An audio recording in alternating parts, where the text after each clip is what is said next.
explain kasi mamaya mga around 5:30, no, mga 5 o'clock ng hapon mamaya ay malalaman na natin yung desisyon ng ICC, no. Ang desisyon patungkol po sa ang apela ni former President Duterte, ang patungkol doon sa interim release. Kung matatandaan natin, ni-reject ng taga-ICC ang patungkol sa interim release. I think sa lima na mga judges ay yung score is 2-3. Okay? Dalawa lang yung gusto na ma-release si Duterte at 3 yung hindi sumang-ayon sa interim release ni Tatay Digong. So buti na lang na meron pang tsansa, no? Nag-aapila. Saka yung desisyon na yan ay mamaya, no, mga 5:30 ng oras ng Pilipinas. Okay? So I think umaga yan sa Hague, no? So yan po ang inaabangan ngayon. At marami akong mga nakikita sa social media, especially itong mga kalaban po ni former President Duterte. Like for example, itong si Cristina Conte, no? Nakakagalit po yung post niya o yung sinabi niya, na sabi niya, sana raw si Duterte ay hindi manalo mamaya, no? Or mananatili siya sa Hague at hindi siya mag-grant ng interim release kasi parang pamasko na lang raw yun, no? Bilang isang pamasko, yun ang Christmas wish nila na hindi raw ma-interim release si Duterte. Tingnan nyo gaano ka demonyo, gaano ka satanas yung utak ni Conte, di ba? Wala talagang pag-iisip. Alam mo na yung tao, matanda na nga, no? Hindi na kayang lumaban, hindi na kayang magtago o sinabi na mag-escape. Hindi na kaya ni Duterte. So, ibigyan na lang natin yan sa matanda. At the same time, he is the most loved president sa history ng Pilipinas. Pero kayo, kalaban lang kayo ng kalaban sa mga Duterte kasi ang mga dilawan hindi na pumapasok, di ba? Tapos meron pa, marami pang mga bumabatikos, meron ng mga vloggers, si Hidarian, yung si Palsis, si Palsis. Ang dami, nagla-live sila, no? They are excited for the decision na si Duterte ay hindi mag-grant yung interim release. Pero most of the Filipino people, majority sa mga taong bayan, no, ay nagdadasal po na mag-grant ang interim release ni Tatay Digong. At isa na po tayo dyan. Isa na po itong channel natin sa Don Mar TV. Ang mga audience dito is praying for Tatay Digong na makauwi na sa Pilipinas, no? Kasi he's already 80 years old plus and ibigay na lang sa kanya, di ba? So ngayon, magre-react tayo sa mga vlogger, itong si Kifay Chu, no? Magre-react tayo kasi maganda po itong sinabi ni Kifay Chu. Ang logic po ni Kifay Chu is very nice, no? Basahin natin at i-explain natin dito sa taong bayan, dito sa channel ko, bakit sang-ayon po ako dito sa sinabi ni Kifay Chu. At pangalawa na ating pag-uusapan ay ano ang epekto kapag si Duterte ay makalabas sa bansa, ay makalabas sa ICC at bumalik dito sa Pilipinas. Ano ang epekto nito? Yan by Attorney Rowena Guanzon. Okay, nagpalabas po ng post statement si Attorney Rowena Guanzon.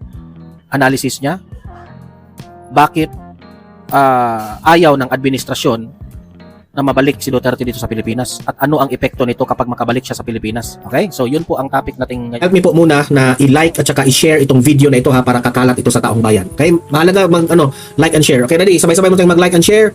1, 2, 3, go! Kaya naka-like and share na ba? And sa mga bago pa lang dito sa aking channel sa Don Mar TV, mag-subscribe na po kayo kung first time niyo itong napanood, no? Para lagi kayong updated sa ating mga balita. So heto, ano bang sinabi ni Kifay Chu? Ito yung sinabi niya, ha? Ipakita ko sa inyo. By the way, before ko ipapakita yung sinabi ni Kifay Chu, nag-breaking news kahapon sa gabi, no? Na si former President Duterte ay hindi raw siya a-attend ng hearing. Okay, so nag-aabang ang taong bayan na makita itong si Tatay Digong, di ba? Kasi yun ang pagkakataon na makita natin ulit si former President Duterte. Pero nag-sign siya ng waiver. Ito yung waiver niya, ha? Waiver. I, Rodrigo Roa Duterte, respectfully waive my right to appear before the appeals chamber on 28th of November 2025 at 10:30. Kasi yung hearing nila is 10:30 ng umaga. Sa atin, that will be 5:30 ng hapon. And consequently, instruct my lawyers to hear the judgment that will be rendered on my appeal against pre-trial chamber ICE decision on interim release. So ang decision dated 25 of November 2025, pinirmahan po ito ni former President Duterte. So meaning to say ay hindi po siya a-attend mamaya si Duterte. Ang a-attend lang po ang kanyang mga lawyers, okay? Ang a-attend lang po ay yung mga legal team o legal counsel ni former President Duterte. Hindi po natin makikita si Duterte mamaya. But we are all praying na manalo siya dito, no? Na mag-grant yung interim release. Pero sabi naman niya dito respectfully. Okay? So, ini-instruct na ni Duterte sa mga lawyers na sila na lang yung pumunta doon sa hearing. Okay? So, si Kifay Chu, marami po ang nakaano dito ha. Marami po ang na-shock dito sa balita na ito na bakit ba hindi a-attend si Duterte mamaya? Bakit ba? Ano ba ang reason ni Duterte behind? No? Oh. Kasi kung iba pa yan, na mga leaders, magdadrama yan. Pero si Duterte, kitang-kita mo dito na hindi siya nagdadrama. Okay? So, eto. Ito yung sinabi ni Kifay Chu. Ayan. So, may comment si Kifay Chu dyan patungkol sa waiver ni Duterte, no, na hindi siya pupunta doon.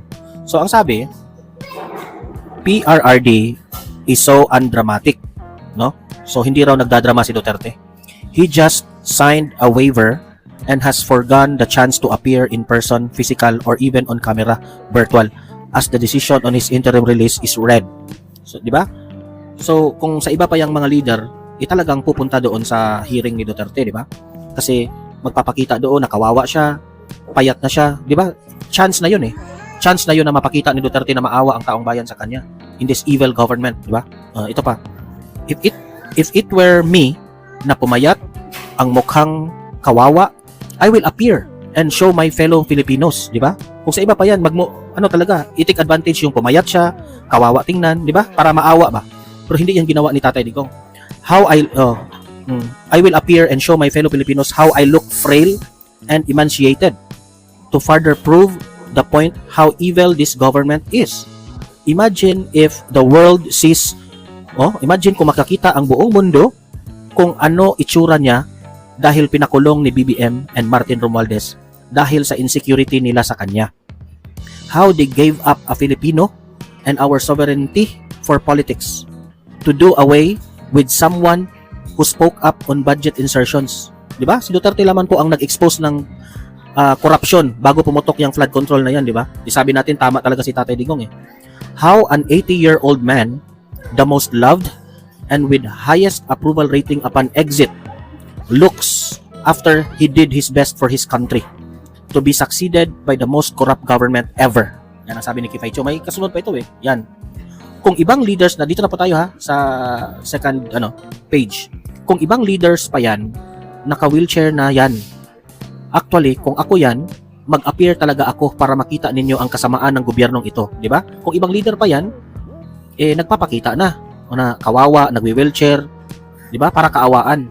Para it will give a bad image sa gobyerno ni Marcos na ito yung ginawa ninyo kay Duterte, pumayat na. Pero, hindi yan ginawa ni Duterte.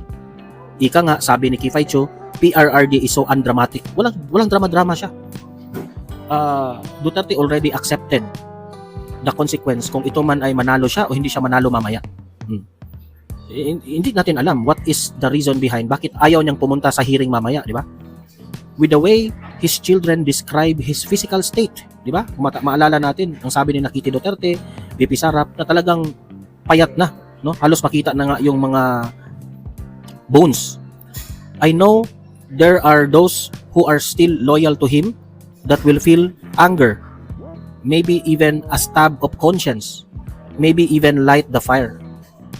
Tapos mag-speech talaga ako para pukawin ang damdamin ng mga tao. Win or lose, I will rally the people. Yun ang gagawin. I-take advantage sana ito ni Duterte itong pagkakataon na ito, no? Mag-speech ba siya kung anong sasabihin niya? Pero he rather choose not to go to the hearing mamaya. No. But no, even at his lowest, PRRD remains a stoic. He doesn't want drama or production. Ang meaning po ng stoic is para bang wala, no reaction, no comment, wala, di ba? So kitang-kita mo talaga ang kanyang consistency sa kanyang passion na parang tinatanggap na niya, di ba? Na kahit anong mangyari na desisyon na ito, I know na parang malabo ang chances, pero we are still praying, mga Pilipino, ha. Malabo ang chances kasi nga hindi natin alam kung kasabwat ang gobyernong Marcos sa desisyon na ito. Pero still si Duterte, pinatunayan niya na totoo ang mga sinasabi niya noon pa. At consistent siya dyan. To those who believe in PRRD and hope for the best for him, let's hold on to our faith.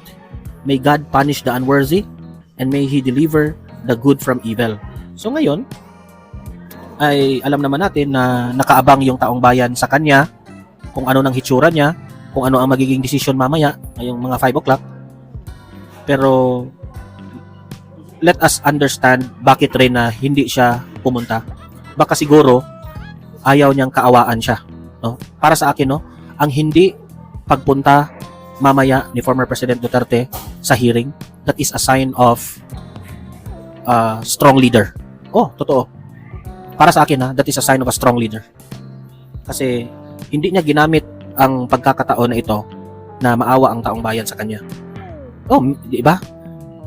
Miss na ng taong bayan si Tatay Digong. Yun na sana ang pagkakataon na makita natin. Pero hindi pa rin niya ginawa, di ba? Pati nga mga kalaban ni Duterte, miss na nila makita si Duterte kung ano nang hitsura, di ba? Pero hindi nagpakita si Duterte. That is a sign of strong leader. Chance na yun. Kaya sabi ko, wala talagang katulad si Duterte. Kung i-compare mo ang leadership ni former President Duterte kay Bongbong Marcos, ang layo. Ang layo. So, mamaya, kung ano man ang magiging desisyon, no, ng korte, ng ICC, ay, who knows, di ba? Na mag-grant ang interim release niya. Hindi pa natin alam yan. Kasi kung mag-grant ang interim release, siguro that is the best Christmas wish ng lahat ng mga Pilipino. Pero kapag matuloy na doon lang si Duterte sa kanyang selda, doon sa dahig, for sure, matutuwa ang mga loyalista at mga dilawan dyan. Bahala na sila. Wala na tayong paki dyan. Basta importante na nagdasal ang buong Pilipino para sa kanya. Okay? So tama itong analysis ni Kifay Cho. Si Duterte po, no, is so undramatic. Pumirma siya sa waiver, no? Kahit may chance na maawa sa kanya ang taong bayan, ang taga-ICC, pero hindi niya ginawa. Di ba? Kasi totoo ang kanyang mga sinasabi noon pa. At pinatunayan niya yan ngayon. So, ito naman ang analysis. What will happen? Ito ha, what will happen if Duterte will be granted an interim release? Ano ang epekto nito sa mundo ng politika dito sa Pilipinas? Ano ang epekto nito sa administrasyong Marcos? Okay? Ito, basahin natin itong post ni Rowena Guanzon. Ayan. Ito yung post ni Ma'am Rowena Guanzon, ha? Attorney Rowena Guanzon. Isa itong kakamping itong si Rowena Guanzon. Kumampi ito sa 2022 campaign ni Leni Robredo. Pero ito yung sinabi niya, ha? Ito si Attorney Rowena Guanzon.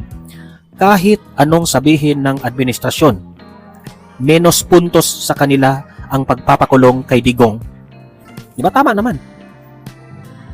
Ang nakita ng taong bayan is insecurity ng administrasyong Marcos. Kaya pinakulong nila si Tatay Digong dahil insecure sila ni Tatay Digong. Na mas magaling pa si Tatay Digong sa kanila, mas matalino, kaya nila pinakulong. Kasi napahiya sila sa mga expose ni Tatay Digong. Naging totoo yung expose na si BBM ay may bagahe, gumagamit, yung mga insertions, yung mga blank items, yung corruption, napatunayan lahat na totoo si Duterte, kaya insecure sila. Sabi pa dito, at nakita natin ang resulta sa Mindanao last election. Sa last election, talagang bagsak ang administrasyon, di ba? Pakulong ba naman ang dating Pangulo na may highest approval rating na bihira mangyari. Imagine that one, pinakulong nyo ang pinakamalaking highest approval rating na presidente. Hindi ba kayo nahiya dyan? Itong administrasyon na ito, di ba? Try to think of it. Binamahal yan ng taong bayan tapos pinakulong nyo? Hindi ba kayo nahiya, BBM? Di ba? Yan ang iisipin mo Di ba? Sinong hindi magagalit dito sa administrasyon na ito? Sobrang dami pa ang corruption tapos pinakulong pa ninyo ang pinakamamahal na presidente ng Pilipinas, which is si Tatay Digong. So anong nangyari? Now, kung makakalabas yan, ito na yun kung makakalabas mamaya si Tatay Digong at manalo sa interim release. Now, kung makakalabas yan, yari ang administrasyon dahil mas lalakas ang puwersa ni Sara. Kung hindi naman ay ganun pa din dahil mas magagalit lang ang tao. Walang win-win situation sa kanila. Totoo, di ba? Kasi kung hindi makalabas si Tatay Digong, kung hindi makalabas si Tatay Digong, mas lalong magagalit ang taong bayan sa administrasyong Marcos. Mas lalong ituturo ang administrasyon na sila yung dahilan bakit pumayat si Duterte. Sila yung dahilan bakit nakulong si Duterte. Ginawa ni Duterte ang lahat na maging safe ang Pilipinas, pero ang ginawa ninyo, pinakulong ninyo. Tapos hindi pa magpa-hair follicle test si BBM. Di ba? Mas lalong magagalit ang taong bayan. Pero kung makalabas si Tatay Digong, mas lalong mamotivate ang taong bayan na lalakas ang puwersa ni VP Sara. So meaning to say, kung ano ang desisyon ng ICC mamaya, matatalo pa rin ang administrasyong Marcos. Yan ang totoo. Yan ang totoo. Okay? At sabi pa dito ni Rowena Guanzon, at kung may mangyaring masama, bandang huli, martir pa labas. Anyari kay Pinoy nung kay Cory? Nung kay Lenny after Jesse? Ning namatay na lang si Marcos Sr., nagwala ang norte at maraming supporters kaya medyo nagkagulo pa nun. Di ba? Kultura na ng Pinoy ang pakikidalamhati at sa eleksyon may tinatawag na sympathy votes. Yun ang nangyari kay BBM. Nanalo si BBM last 2022 election kasi naawa ang mga Pilipino sa kanya. At nakabig na rin siya kay VP Sara. I mean, sa popularity ni VP Sara, nadala na si BBM. So, ang nangyari dito guys, ay kung i-analyze mo ang sinabi po dito ni Rowena Guanzon, which is, I agree ang mga Pilipino, ang kultura ng mga Pilipino, mahilig tayong maawa. Maawain po tayo. How much more itong si Tatay Digong ngayon? How much more na inaapi nila si Tatay Digong, pinakulong nila, matanda na. Di ba? Sa tingin ko nga, meron ring mga loyalista, dilawan at mga kakamping na maaawa dito kay Tatay Digong. And they will realize na tama pala itong ginawa ni Tatay Digong. He was just very passionate sa ating bansa. Maawain ng Pilipino, kaya wala talagang win-win situation sa administrasyong bangag ngayon. Okay? Kultura na ng Pilipino ang pakikidalamhati at sa eleksyon may tinatawag na sympathy votes. Kung sana dito na lang sa Pilipinas nilitis at pinakulong, walang problema, di ba? So wrong move talaga na pinakulong nila si Tatay Digong sa ICC. Very wrong. Kaya nga sabi ko, kahit anong mangyari dito sa sitwasyon ni Tatay Digong, kung mapakulong nila si Tatay Digong at magurgor sa loob ng kulungan, this will discredit the administration. Mas lalong magagalit ang taong bayan sa administrasyon. Sa totoo lang.